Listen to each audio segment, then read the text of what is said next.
the chain of reasoning or events that can lead to people doing or believing or saying something is so unbelievably complex that, we can't even explain it ourselves. And so rather than making assumptions about who people are and what they stand for and what they care about, things that all have a tendency to change, it's better just to try to develop relationships.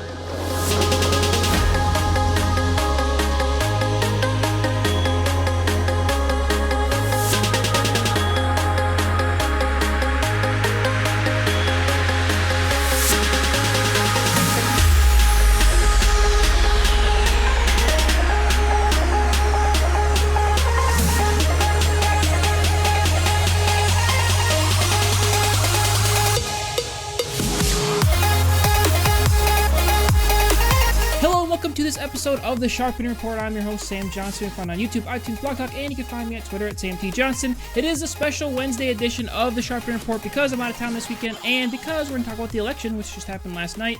And if I waited 2 days to talk about it, the stuff we talked about now would maybe be not as important because of the way the news cycle moves so quickly. And joining us today is the host of On the Objective, Steven Menking. Steven has a background in economics and always has his ear to the political world, so I thought I'd bring him on. We'd have a nice conversation about what does this election mean, what were the results, and what can we do going forward to help progress things in the right direction. So, without further ado, Mr. Menking, how are you doing today?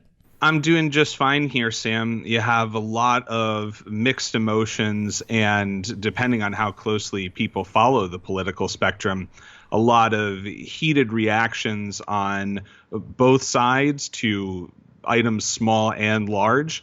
I think that what often will happen in these sorts of things is that everything gets dialed down into the nitty-gritty and the minutia of second to second real-time poll analysis and results and everything, that often we can get an experience of whiplash in terms of expectations, because the way that we think about these things is there's a hinge moment, whether it's an election, that's typically the most broad thing, but it can be anything else. For a student, maybe they're applying to college, or for someone, you're waiting to hear whether you got a job. So you can imagine if you were waiting to hear whether you got the job and you were getting live updates from someone outside the boardroom who was like kind of listening into the attitude. It's like, yes, no, maybe so. We get this back and forth that puts people into a state of heightened emotionalism,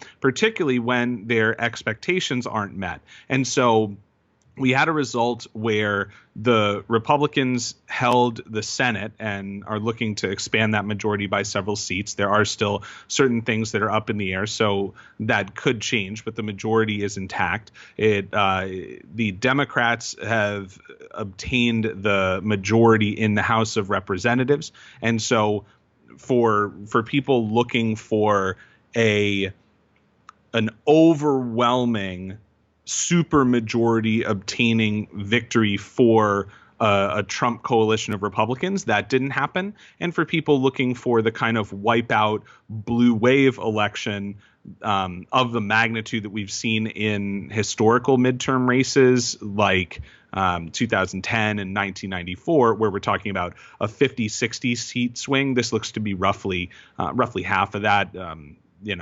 The need was, I think, 25 or so, and the Democrats are likely to pick up low 30s in the House. So it's a majority, and so we now have a split Congress. The governor's races followed a similar kind of pattern. Looks like the Republicans will have the majority of the governorships, but there's a lot of wonkery to unpack because of all of the different implications, and we can go in any direction that you'd like, Sam. But from a big picture perspective, at a certain point, you have to avoid the totally human tendency to get worked up with the information flow, particularly the back and forth of it. We have these elections that are coming down to the wire, so it's a yes, no, and then we would have a tendency to take that and then project it forward into the most advantageous and the most disadvantageous according to our perspective. So you're swinging back and forth, not between some minor incongruity here, you're swinging back and forth between the projected incongruity of, a separation of two radically different states of the world. So we'll see. It's never a surprise when everyone's expectations are disappointed. Kind of the same thing with biblical prophecy, in that we're talking about matters that are so complex that we really can't do anything other than gauge things based on feeling and the best data that we can. So nobody was totally right. There are different things to point out in terms of the dynamics, but what has been is what will be, and we will see how all of this plays out most saliently over the course of the next 2 years in the run up to the 2020 election cycle, which officially begins now. And so if you're not interested in politics, you can sort of just tune that stuff out for about 18 months, which would probably be good. But if you are, then you're never short on anything to dive into. So that's a really brief recap and a perspective on some of the emotional turmoil that I observed last night. Yeah, definitely. I think it's important to go over those, the overview for sure. You're definitely seeing things.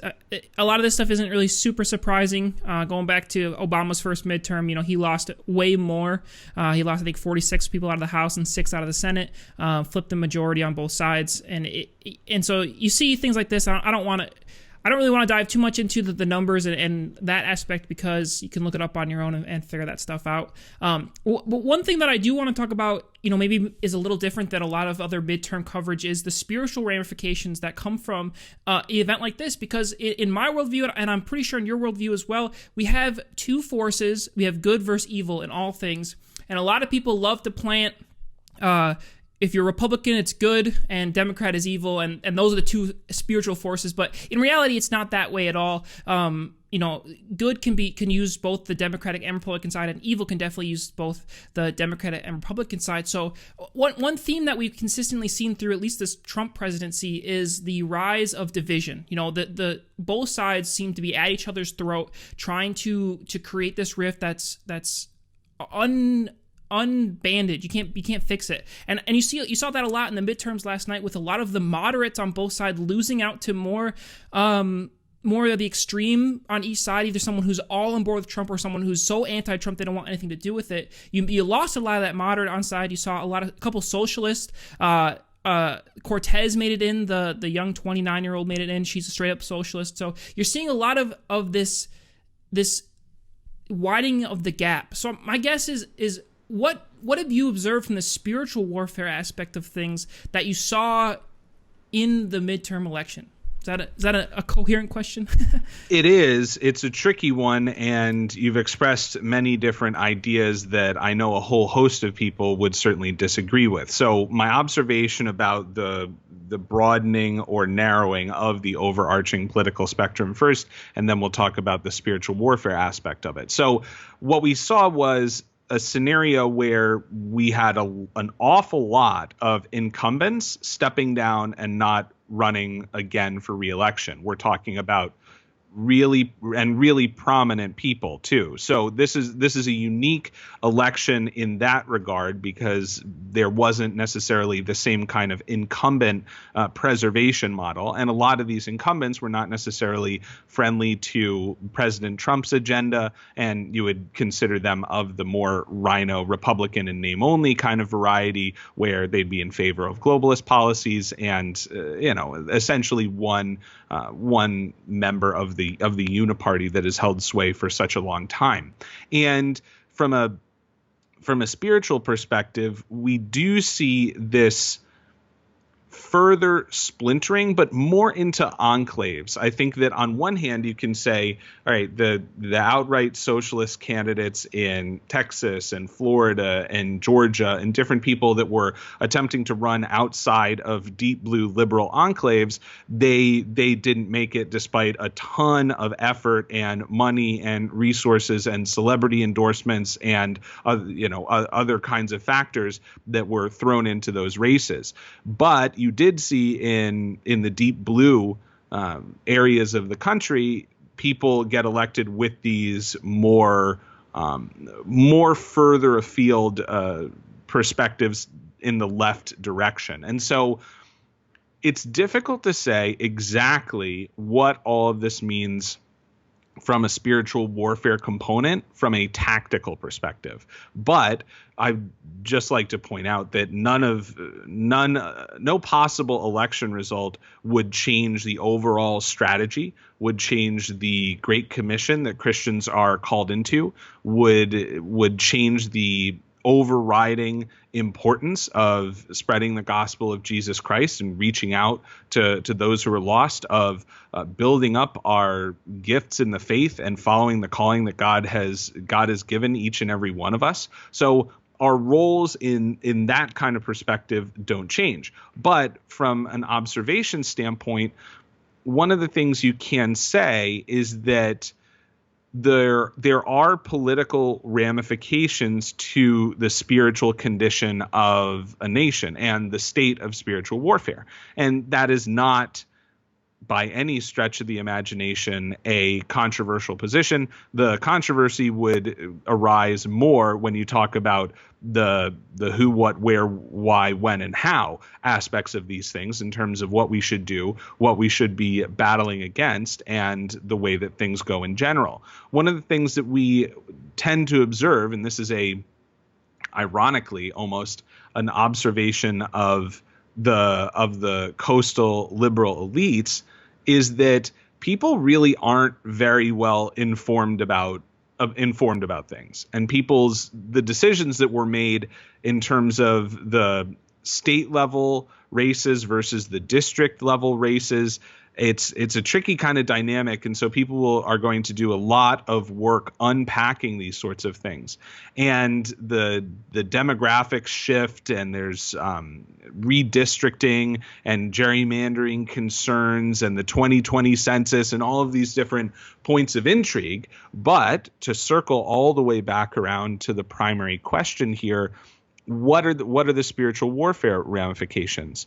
Well, it means that people who are Christians and awake to the understanding of evil have to continue to press in, and on top of that, and I think most importantly, have to understand that victory doesn't always look like the victory that you wanted to see. And that's a difficult thing to do, because from another perspective here, you could just as easily say, well, that's just ex post facto rationalization. That's just explaining away a loss by saying, yeah, there's like some mysterious victory here, or this is hunting for a silver lining. But in fact, our humility and our reliance and trust upon God should put us in a position where we have to say, look, Jesus's closest disciples didn't recognize what was going on, even though he told them directly, hey, I'm going to Jerusalem, I'm going to be killed, I'm going to die, and then I'm going to rise again. I'm going to, overcome death. And they're like, no, like Peter even tried to rebuke him for that in a way by saying, no, I mean, I thought we were going to overthrow the Roman Empire and take over the whole thing.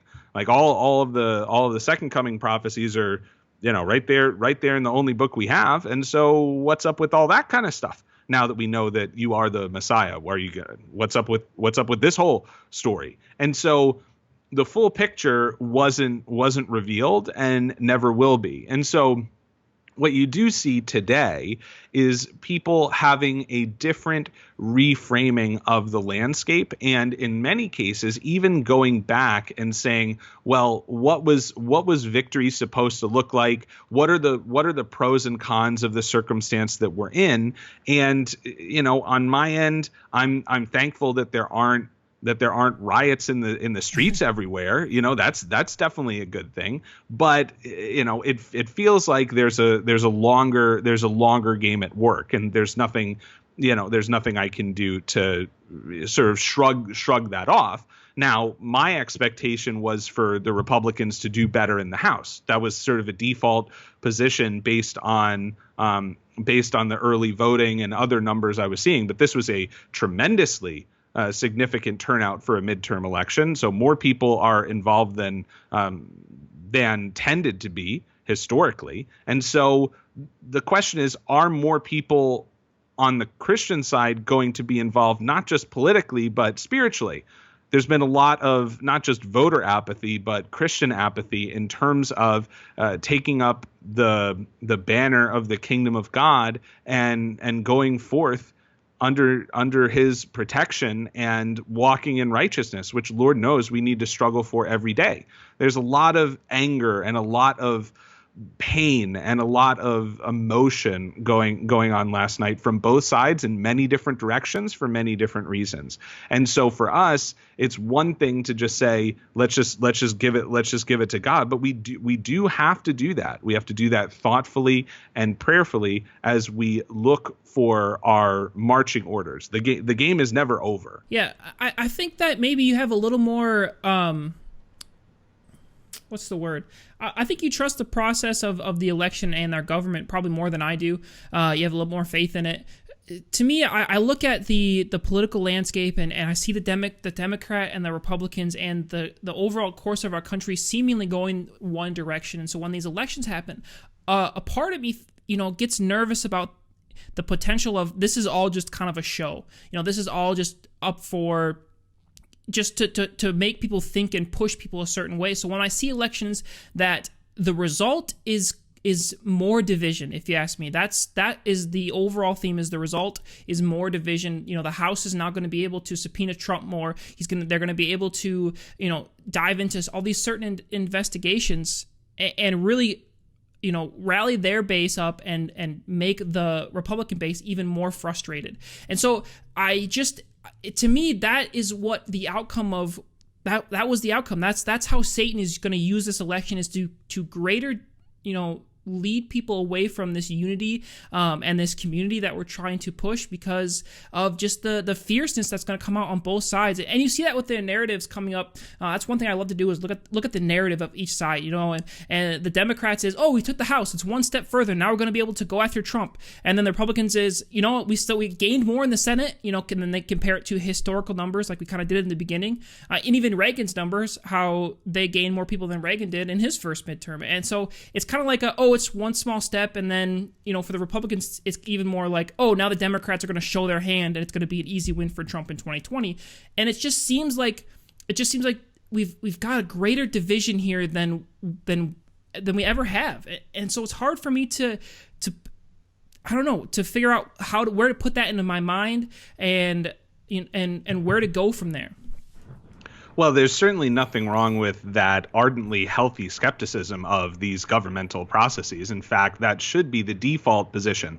The perspective that I'm trying to bring is not necessarily as a purposeful counterbalance just for the sake of it, but and we can go into this at whatever depth we'd like. One of the key things that regardless of the back and forth and regardless of the division, what everyone tends to then gravitate towards in terms of taking solace in the Senate is that not only is the majority there really properly secure, because several people like Flake and McCain and people who had opposed President Trump's agenda, which made it like he was working 2 years with almost not a functioning majority, because he had the House, and the House was pushing for many things, but was also led by Paul Ryan, who was no friend to the president for sure, and was among that significant cadre of dozens of people who stepped down and decided not to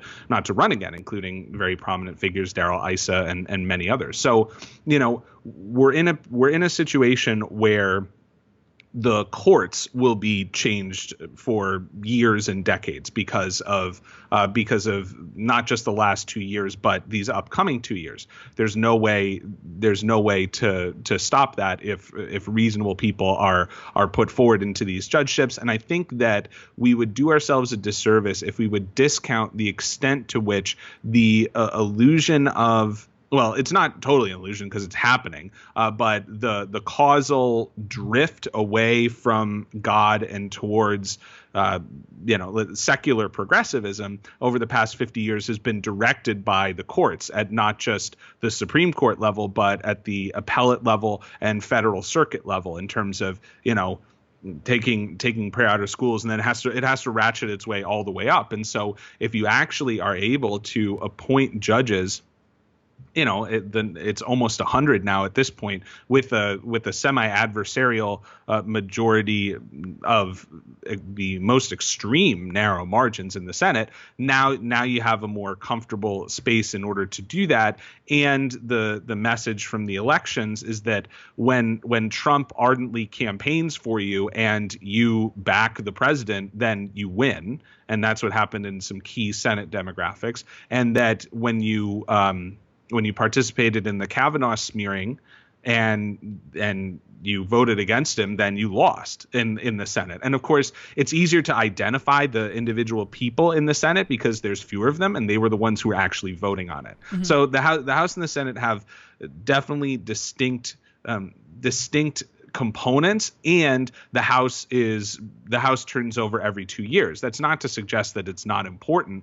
You get some very interesting and revealing things there in terms of demographics and the split in the country that is certainly not healed, and many would argue, as you have suggested, that it can be widened. I think that there is a path to greater unity here. But again, it's all contingent upon the touch of God on this nation. And that is contingent upon us repenting and coming to grips with things and being humble and really pressing in to God and being equipped and able to handle the spiritual warfare that's necessary. I mean, we had a couple states with ballot initiatives, no taxpayer funding for abortion, extending rights to, consider the preborn.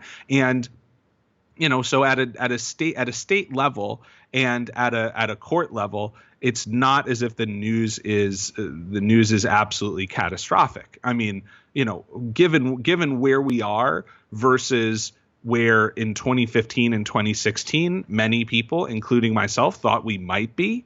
I mean, this is certainly a preferable scenario. It's not without its warts or problems, but that's because we're dealing with a monstrously ugly and evil system, and so we don't have the power to directly go up and do battle with powers and principalities. Like that's not, that's if the angels aren't gonna, it takes them some time to deal with this and get to Daniel through the Prince of Persia and everything else like that.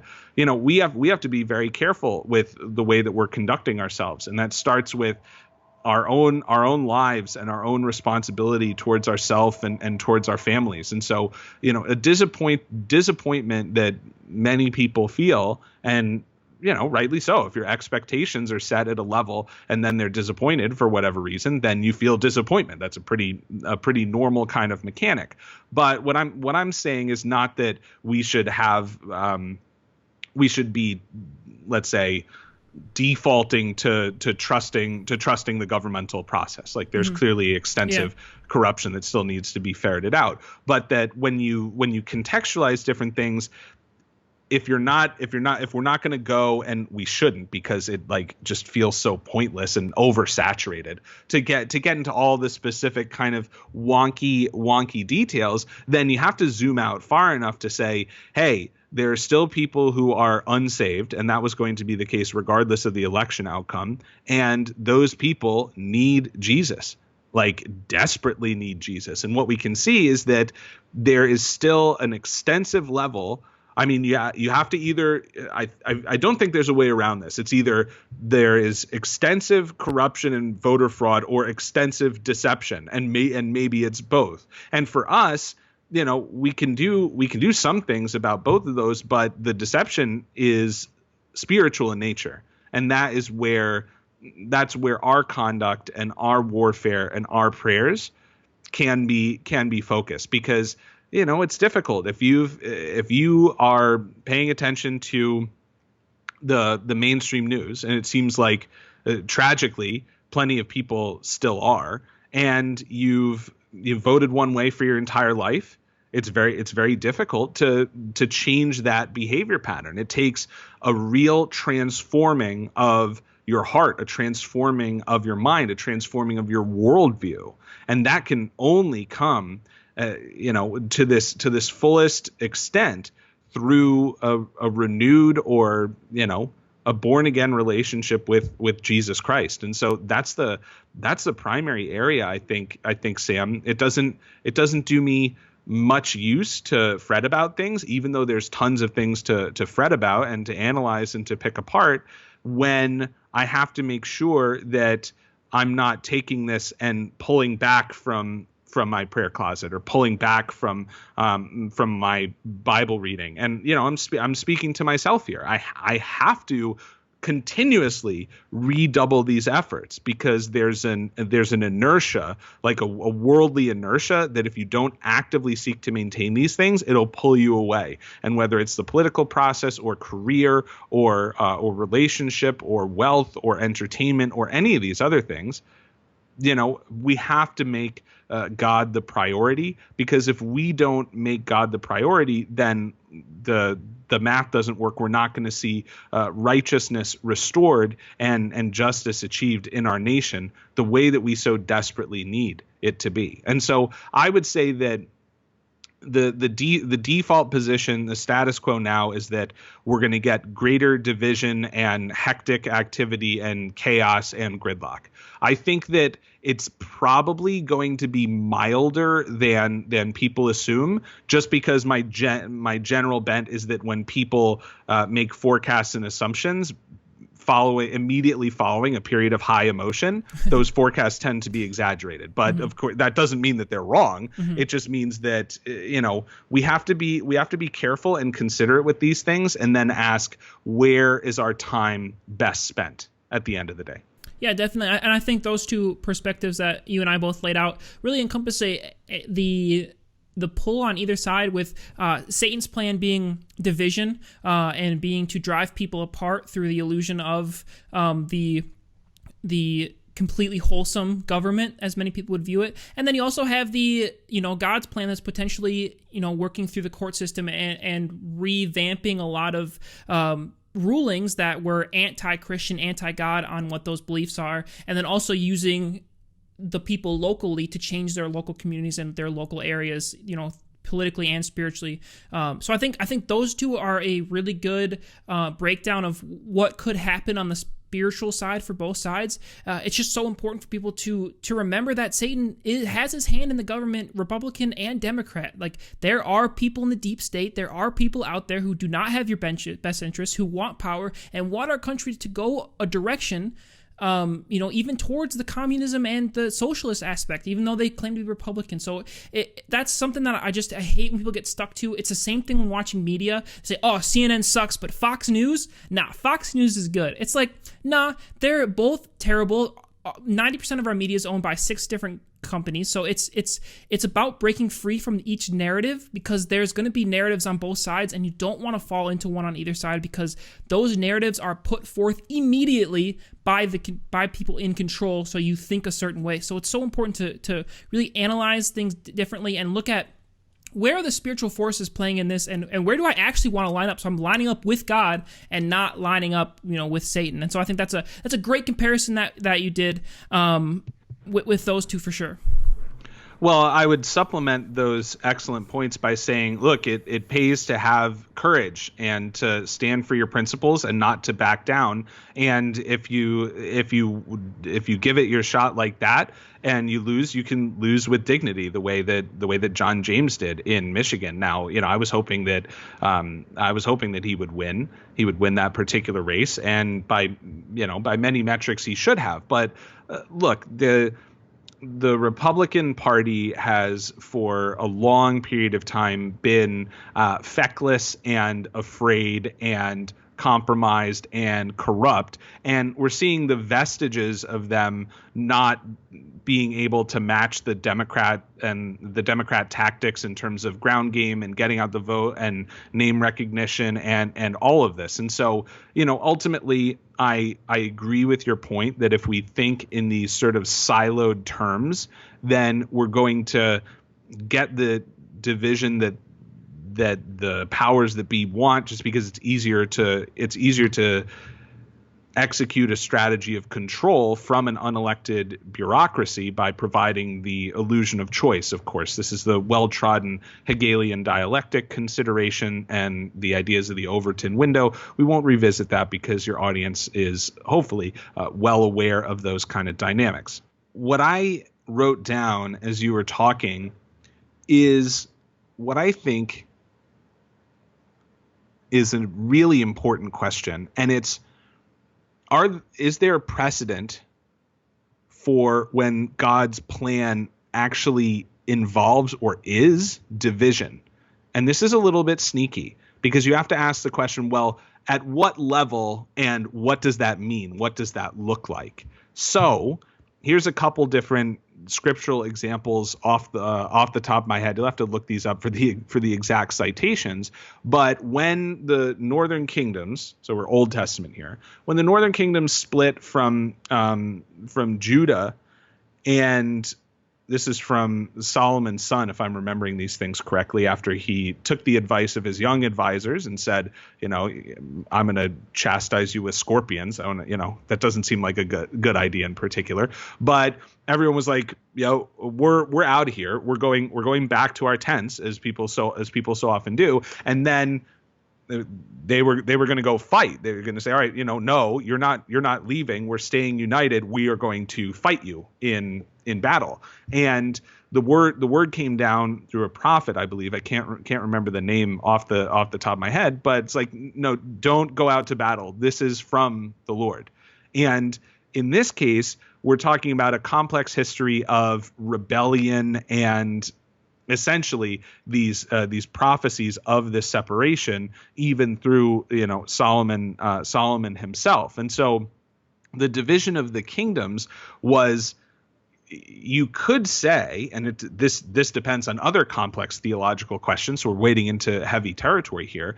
You could say that is that part of God's plan? Like, was it?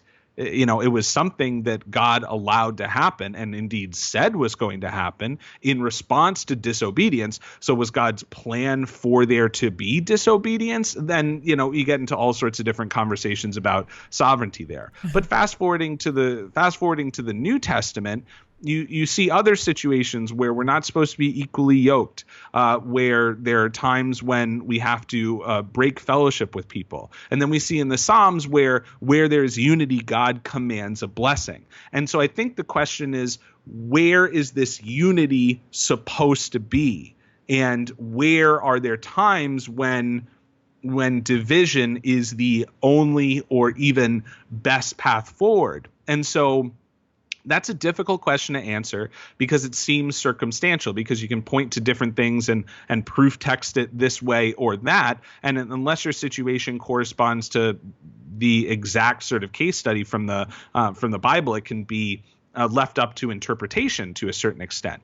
But what seems to me is that a primary problem is that the church is not unified. You have people making different decisions with their faith, with their beliefs, with their worldview, with their treatment of the Bible, and that translates to different decisions in the voting booth. And so on one hand, you have people who say, how could you espouse Christianity and support a party whose main plank, or at least one of their main planks, is murdering the unborn?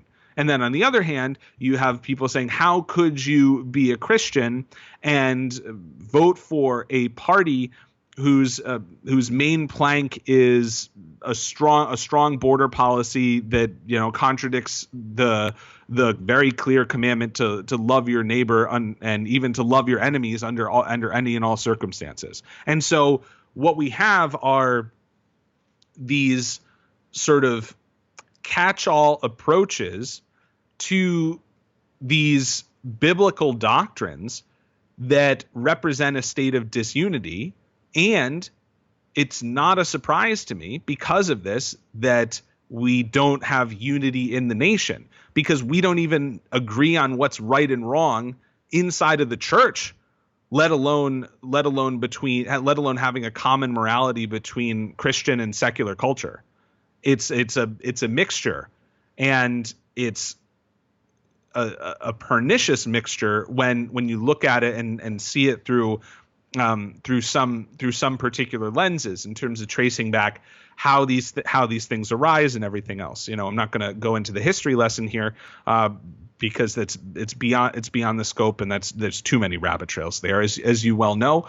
But the point is that if we're going to get unity, we have to understand where unity starts and what that should look like. And from my perspective, the true unity comes with a full communion and relationship with God. And it's only through God's Holy Spirit that we're going to get the kind of unification that is productive, as opposed to the kind of unification that it tilts into either cult-like activity or totalitarianism. You know what I mean? Like, there's a lot of uniformity in top-down soul-crushing order tyrannical structures, but we have to have unity in the freedom and in the peace and in the spiritual walk that only God himself can provide. And so if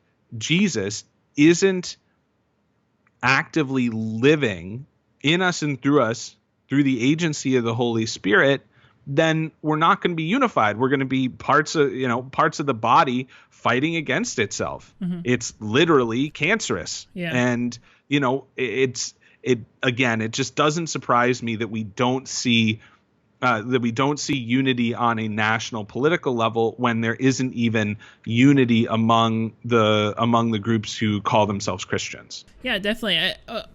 Jesus said he came to divide, not to unite.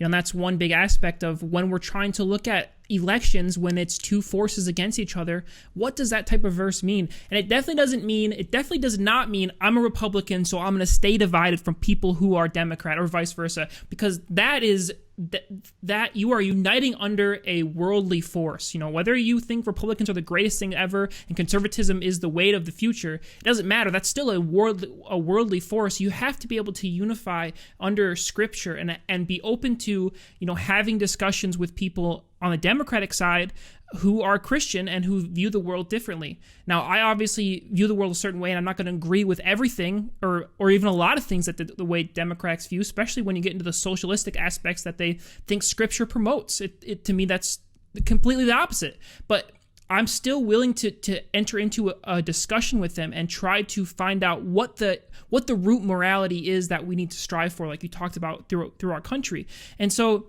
I feel like with elections, and I think this is part of the purpose, or at least what Satan uses elections for, is to root our loyalty in the wrong things. I'm going to root it so strongly in Democrat, I'm going to root it so strongly in Republican that becomes my identity. And that's not what we want at all. You have to be able to break free from, again, the controlled mindset of what has been shoved down your throats for so long, is that you're either one or the other. It's part of the two-party system that has been in our lives the whole time. It's us versus them, no matter what the case is. And if you take some time and go over to the opposite ideology as what you believe in, if you're Democrat, then you go to Republican, or you go to Republican, you go to Democrat, and you actually look at the people on that side and what they're saying, most of it isn't just straight up evil things that they want to just do all these terrible things to you. A lot of it's just they have compassion on certain aspects of things, or they're passionate about something else that if you were to truly understand the type of person they were, you could unify yourself with them and have a discussion and work towards a common root morality that our country needs. So I think that's a great point, and that's a lesson that needs to come out of these elections. It is not at all about Republican versus Democrat. It's good versus evil. It's God versus Satan. I would agree with that wholeheartedly, Sam, and that's quite well put. And what I find is that And we've talked about this before. Spiritual warfare doesn't always have to look like, fiery battles in the heavens. Okay. It doesn't have to look like the earth opening up, although it certainly can. Oftentimes, spiritual warfare is done in the dismantling of a stronghold in unexpected ways. The key example that we have, of course, is the march around Jericho and then the blowing of a horn. So, what might we be able to take away from that and these other examples? Well, what you're talking about in terms of reaching across the aisle to having a conversation is something that is not on the table for many people. And what I would say is that your default position is that it should be on the table, and that the way that you can navigate that appropriately is by conducting spiritual warfare by asking the right questions. Okay. So you'll notice that when Jesus is teaching, of course, the Sermon on the Mount and everything else, it's full of rhetorical questions. And when he's debating the scribes and the Pharisees and the people who are accusing him, he's asking them questions, and they don't have the answer to them. Now, of course, that doesn't stop them from coming against him in the strongest possible ways in terms of condemning him to death and seeking to destroy him by any means possible.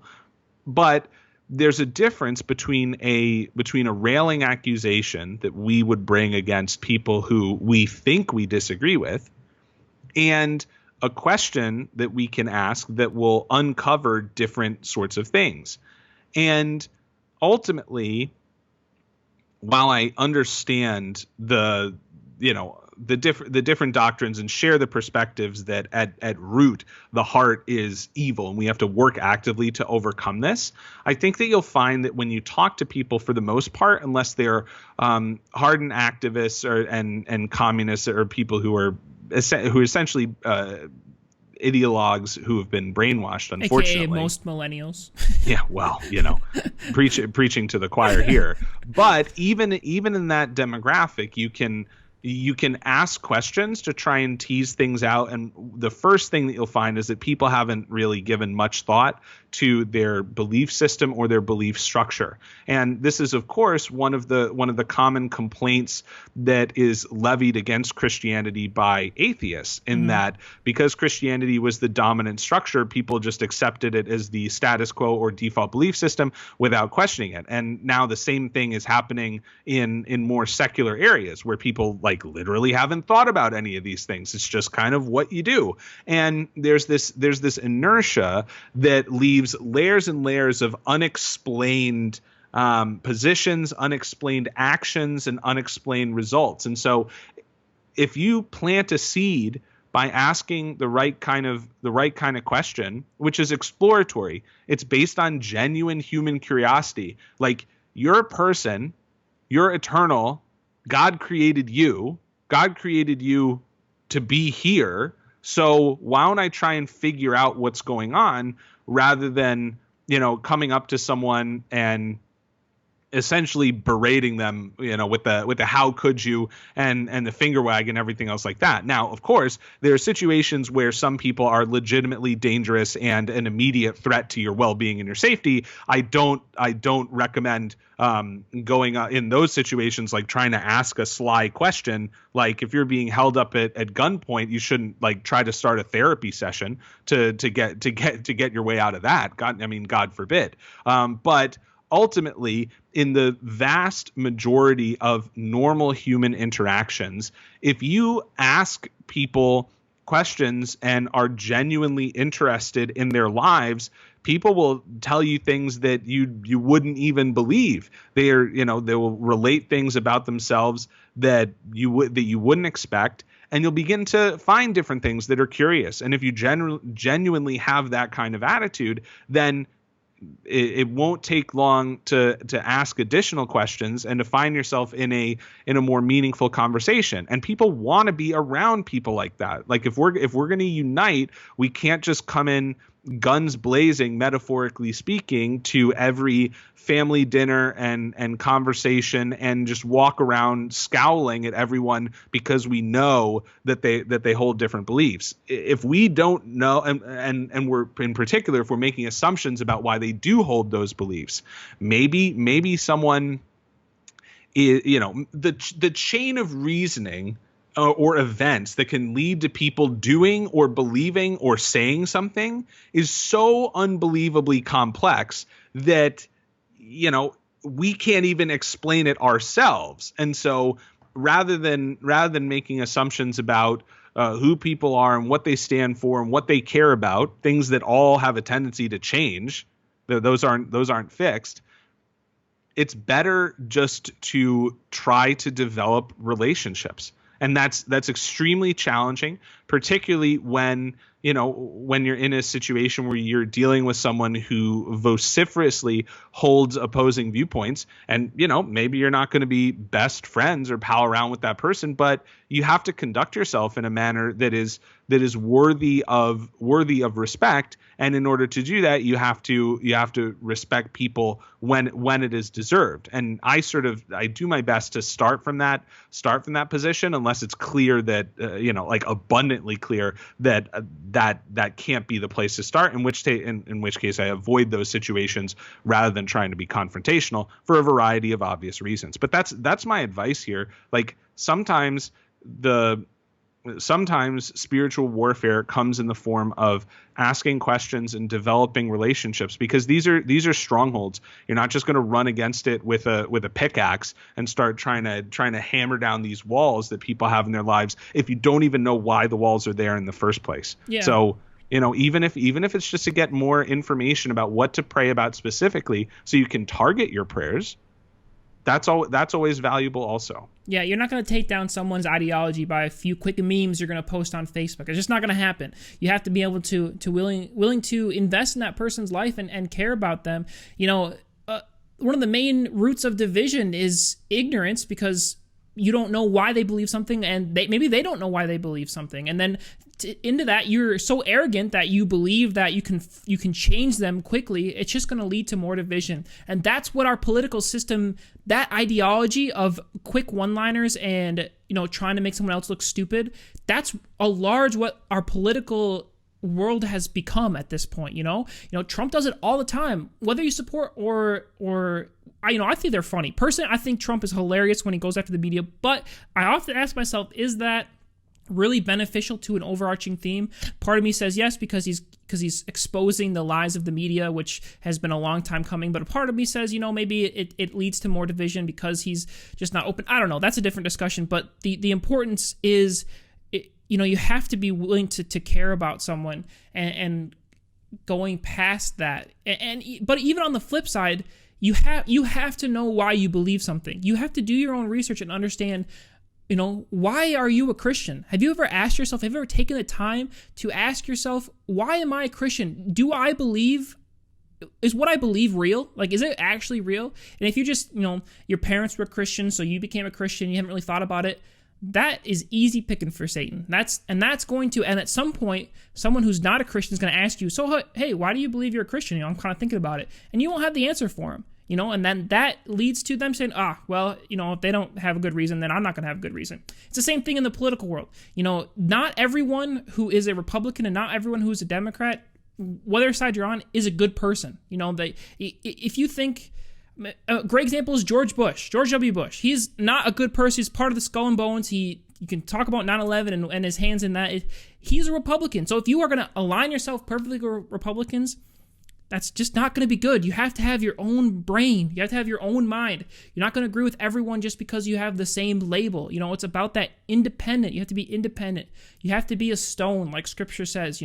God uses stones because they're unique. They have their own backstory. They have their own personality. They have their own history that creates them into something that God can use uniquely and have different talents. And if you just align yourself perfectly with the narrative that's being put forth, no matter what side you're on, you're going to be a brick. You're going to be man-made, perfectly square, fit into one slot that they want to fit you in, and you're just going to be building a tyranny that's going to be the downfall of of our society. So you have to be unique, and you have to search the answers for yourself, and you have to be willing to understand that people are different than you, and they have different reasons they believe something, so you can work together to find the one ultimate truth that is out there, which is what we find in Scripture. So I definitely agree.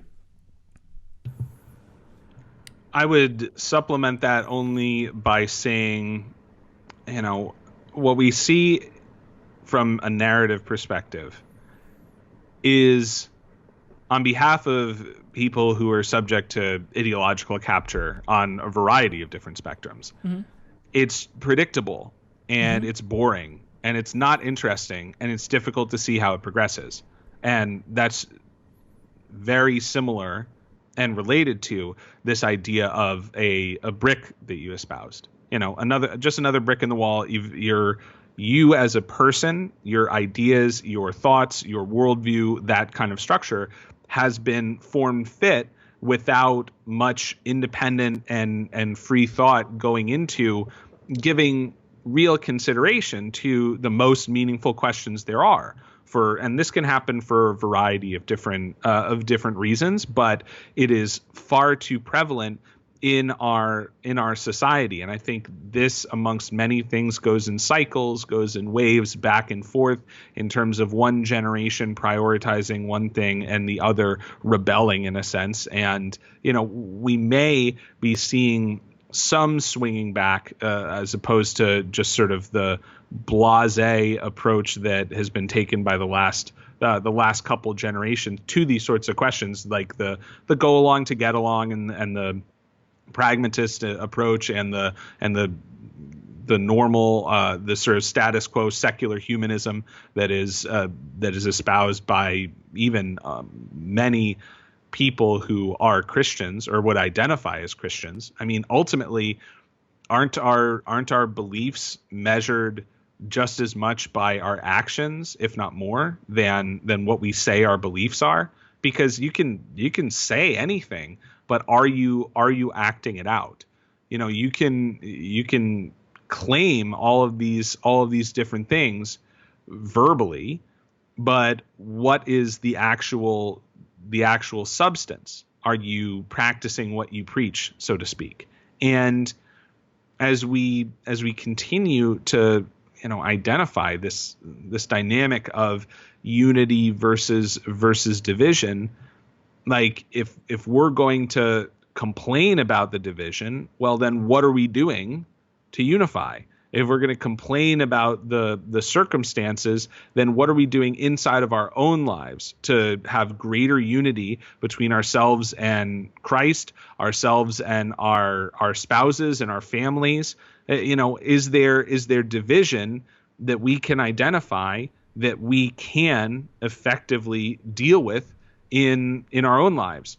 Everyone has it in their family. Like, you don't have to go out to the national level to recognize that there's division that you could do something about right now. And it's tough to do that because, and particularly inside of families, because division creates inertia. And it's like, well, now we just had this, and I don't even remember, or I kind of do remember why it's there. And so this is just who we are now. We just live with this division. Well, the problem with that kind of approach is that over the course of 50, 60, 70, 80 years, there's guaranteed to be incidents where division comes up. And if the status quo is division sticks after one of these incidents, then every single family is going to have that kind of division in it. So I don't need to convince you of that. Look, think about your own lives. If you don't have a family where there's division of some sort, then congratulations. That's a genuine blessing, and something that most other people don't have the experience of dealing with. But what it does mean is that there is an opportunity for you and for me and for each and every one of us to say, hey, look, if I'm concerned about division, and I am, because we should be, because unity is preferable to division in the context of God's will, in the context of the body of Christ overall, or in the context of our families, then okay, do something about it. What can you do? Well, ask a question. Bring something up. it's uncomfortable. It's always going to be uncomfortable to overcome inertia because you need force to move an object that is at rest. And so what if your effort fails? Oh, well, at least somebody's trying.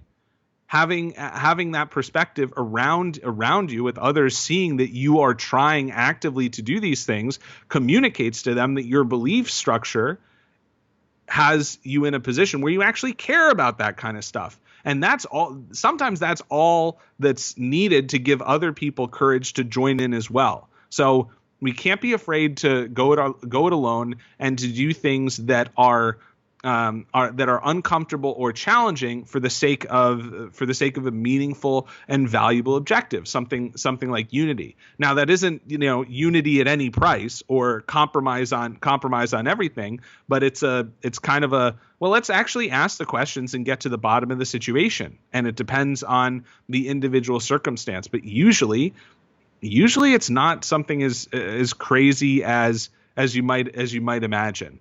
And, if you look back on something and say, man, we've had this division as a country for a generation, for 2 generations, or we've had this division in our family for years and decades.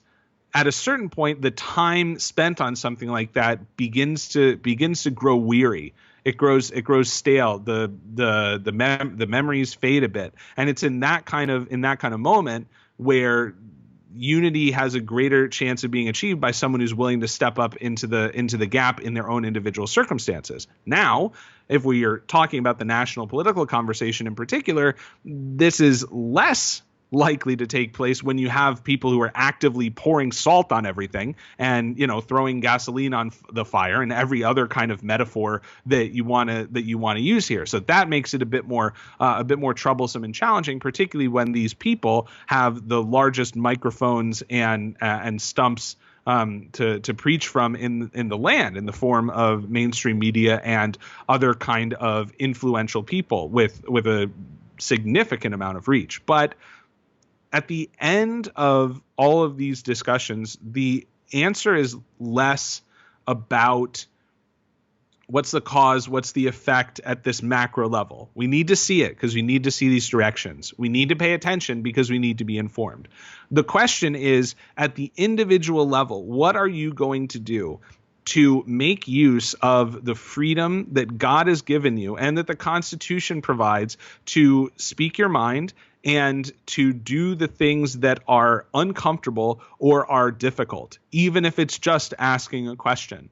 And are you willing to trust God to lead you out into that unknown territory where the outcome is not certain, and just be obedient to Him?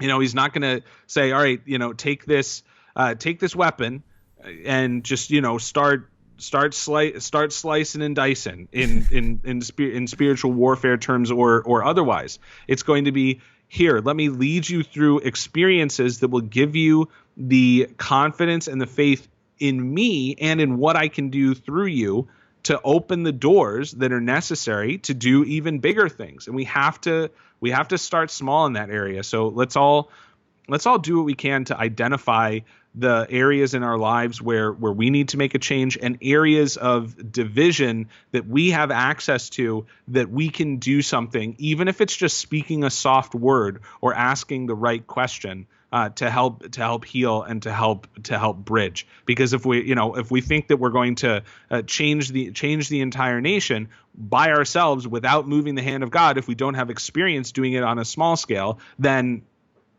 we're out of our minds here, Sam. Yeah, the first step of unity is going to be, coming together to search for the truth. It's not going to be this overarching, we're all going to agree on everything. I don't think that's ever going to happen because we're all so different. We have all different backgrounds. But the way we can unify is by searching together to find the truth, and that's ultimately what it's going to come down to. Can you search with your family?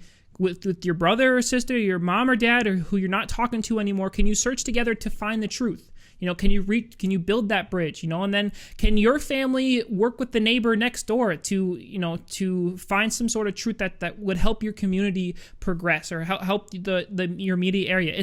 it's never, I say this almost every show, it's never going to be a top-down change. It's always going to be a grassroots movement. It's going to be each individual battle. Every day, every choice that you make is going to, if you choose good, then more people are going to choose good, and it's going to be a theme that will slowly change our country back to what it needs to be, and even the world. Even if you're outside of America, it's going to be that's going to make the difference. It's not going to be an election.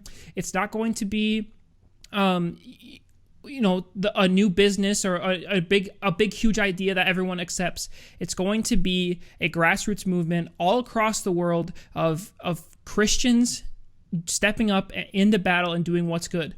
So, as we finish up here, Steven, I thank you for coming on the show. I really appreciate it. Is there anything else that you would like us to end on? Well, nothing other than to point out, Sam, that God is in control and that we are in a position to look to him for everything. And there are battlefields all over this land, all over this country, and that is not just at a national macro level.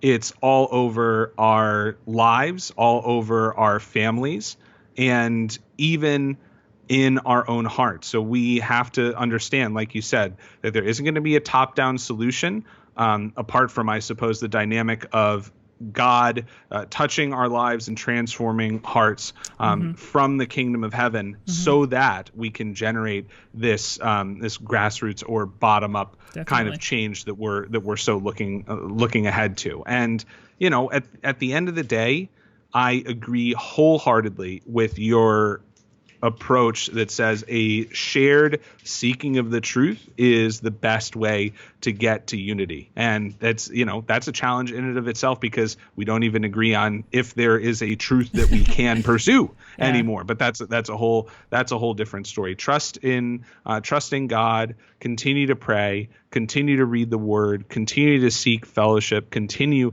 to act out your faith and ask the right questions. Freaking postmodernists, man. They ruin everything. All right, Steven. Hey, where can people find you? How can they support you? And do you have anything else coming up in a little bit that you want to share?